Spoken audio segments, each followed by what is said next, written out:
When you get a diagnosis, it is often simply the tip of the iceberg in regards to the problems that you're going to be having with that. Take diabetes for an example.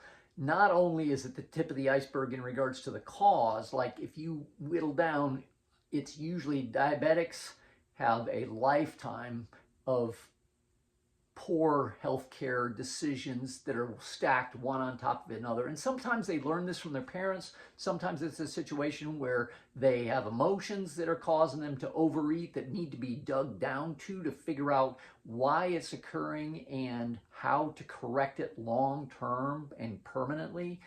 And on the other side, it's also the tip of the iceberg in regards to the problems that it can cause, like diabetics, as an example, are more likely to get heart disease. They're more likely to get arthritis. They're more likely to get Alzheimer's. They're more likely to have all sorts of other health, stroke, other health problems. They're more likely to get cancer as well. Other health problems that go along with not being able to manage your blood sugar very well at all. So if you're in a situation where you get a diagnosis, don't just think, oh, no big deal. It's not any big problem. And this doesn't just go for diabetes. This goes for all sorts of other things.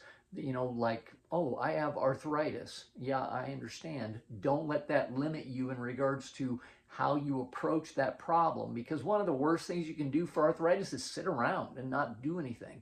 Don't let that be a limiting factor. There's tons of things that you can do for that, because if you're in a situation where you have that, again, you got to dig down to figure out the problem. Oftentimes inflammation is a big factor, injuries. But on the other hand, if you let that limit you, you'll be more likely to have problems because you don't exercise, because you don't move, and it will cause you all sorts of problems in the future. Be sure that when you get a diagnosis, use it as a wake-up call and make some changes in your health and your life so that you won't see this cascade of problems get worse and worse and worse over time.